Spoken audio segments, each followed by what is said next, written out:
안녕하세요 여러분. 반갑습니다. 환영합니다. 셀프빙 TV입니다. 좋아요, 구독, 알람 설정 부탁드립니다. 이번 영상은 새로운 날을 여는 열쇠 11가지 덫 중에서 정서적 박탈의 덫에 대한 것입니다.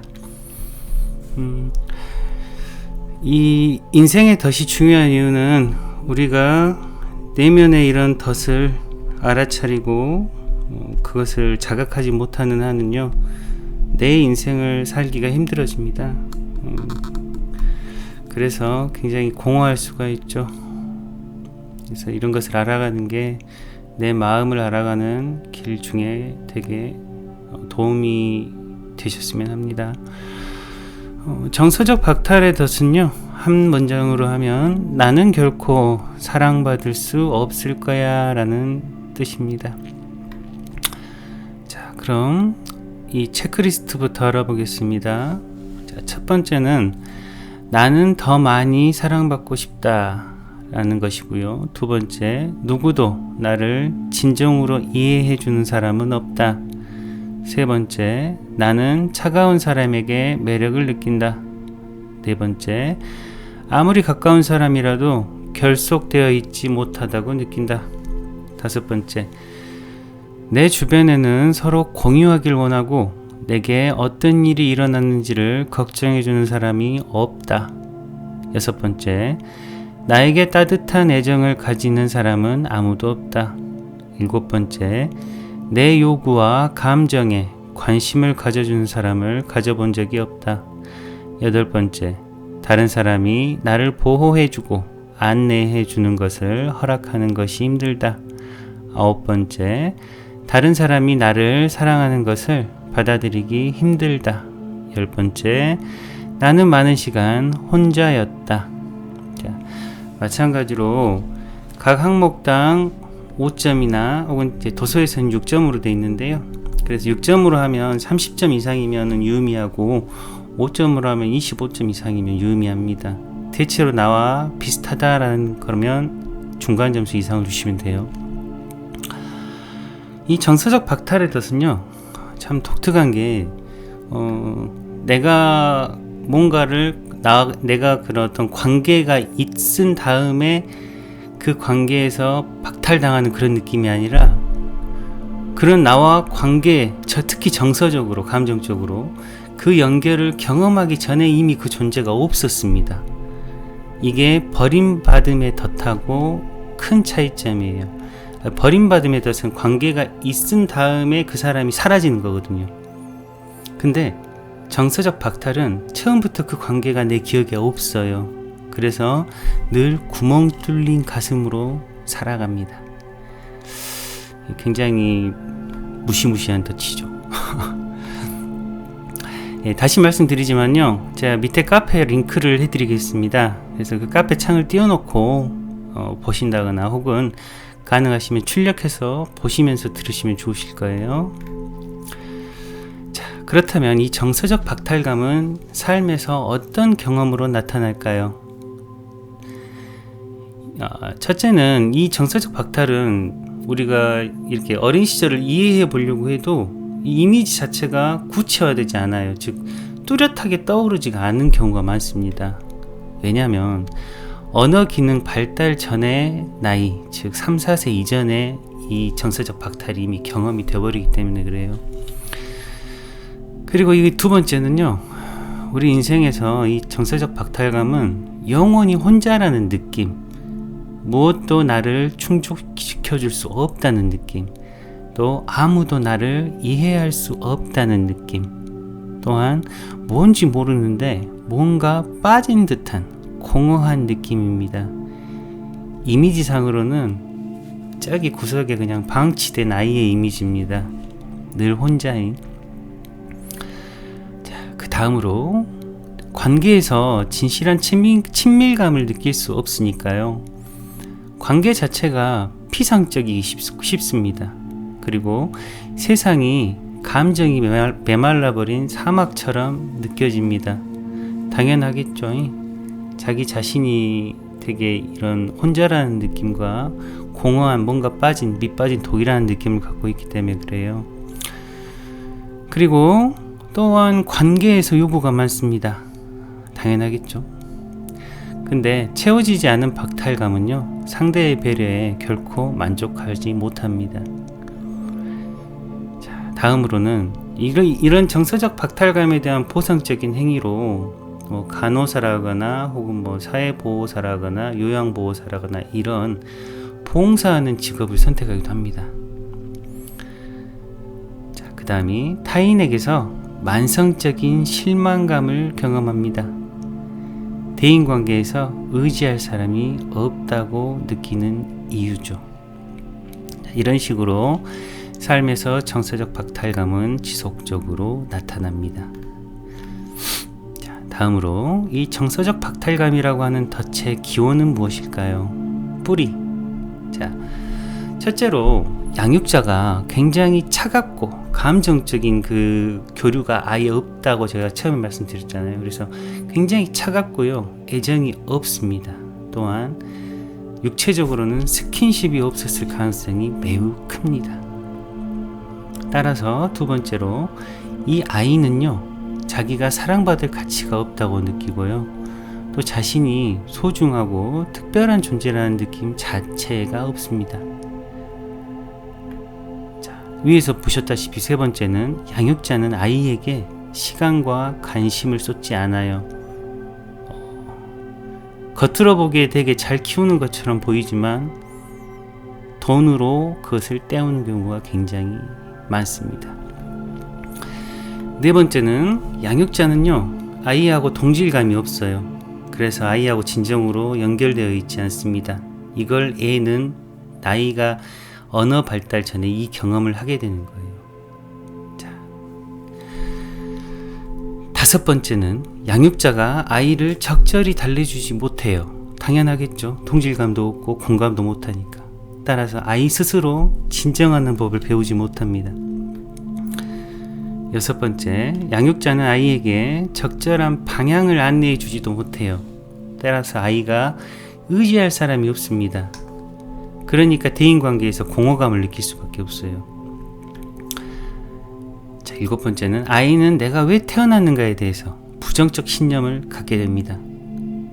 그러겠죠.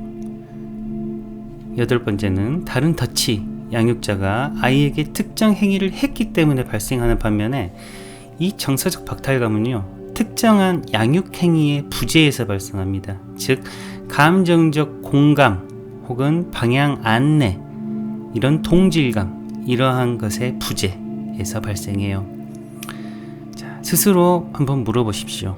양육자에게 친밀감을 느꼈는지, 양육자가 나를 이해한다고 느꼈는지, 그런 사랑을 내가 양육자에게 줬는지, 혹은 내 감정을 양육자에게 말을 할 수 있었는지. 도서에서는 주로 이제 부모라는 표현으로 나오는데 제가 양육자로 바꾼 이유가 꼭 부모가 자식을 키우진 않아요. 그래서 양육자라고 바꿨습니다. 이해해 주십시오.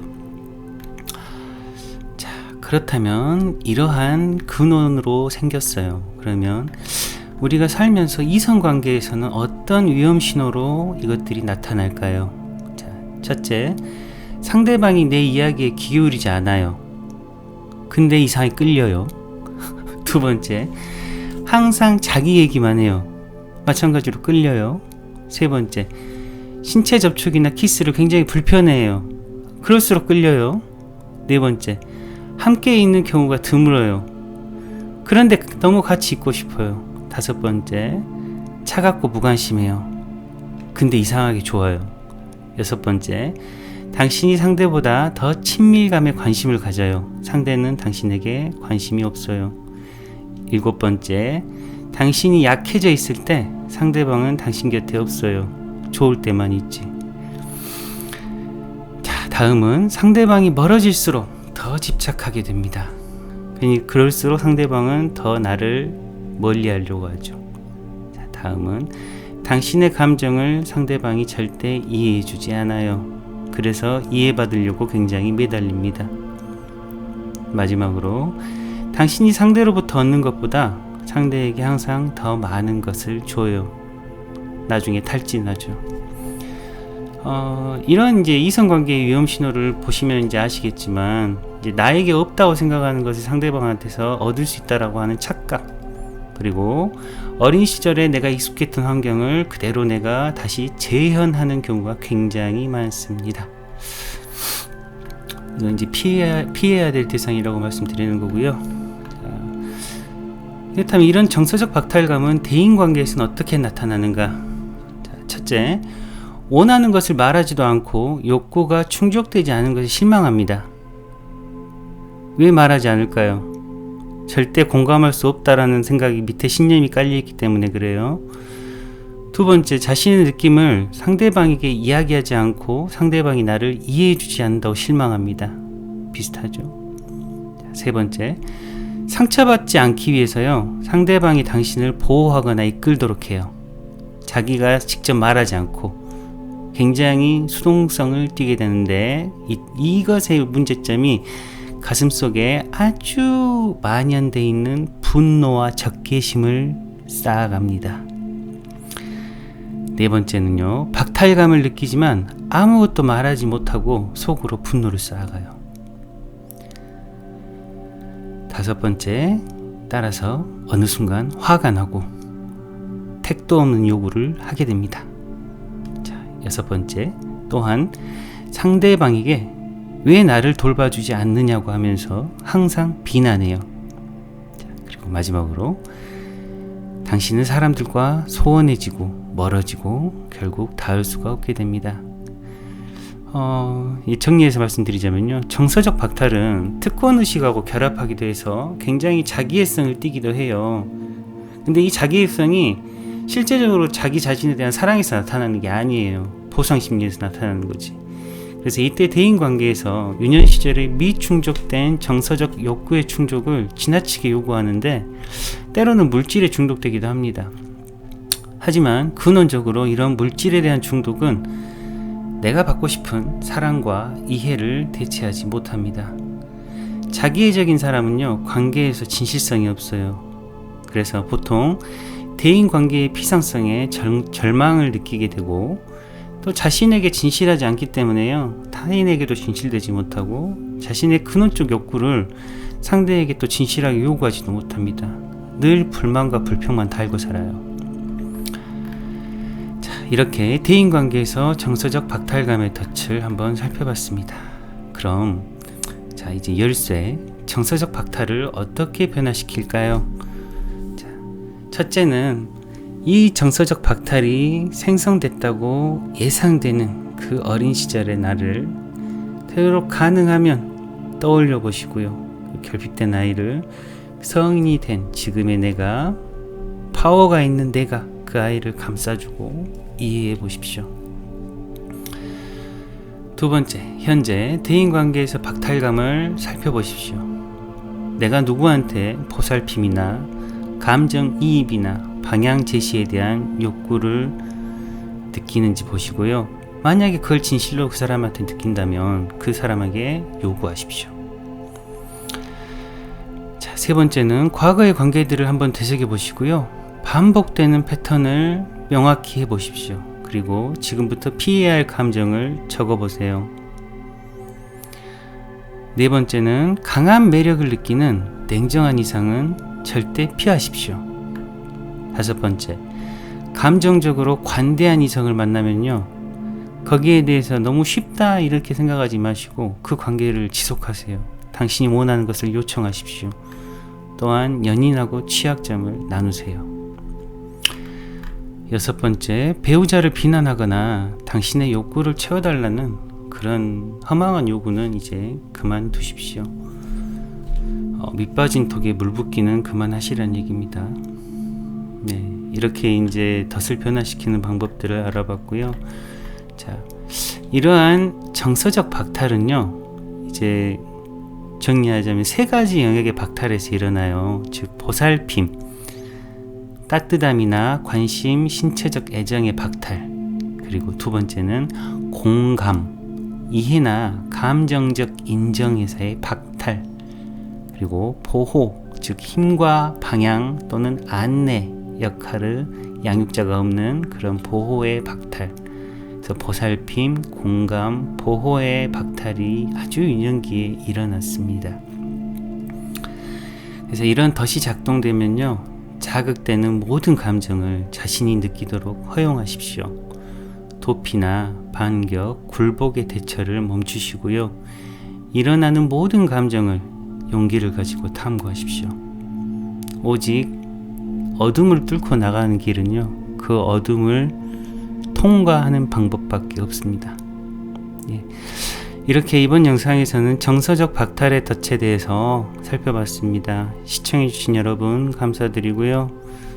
늘 평온하시기를, 저의 평온을 바라는 마음으로 똑같이 기원드립니다. 감사합니다.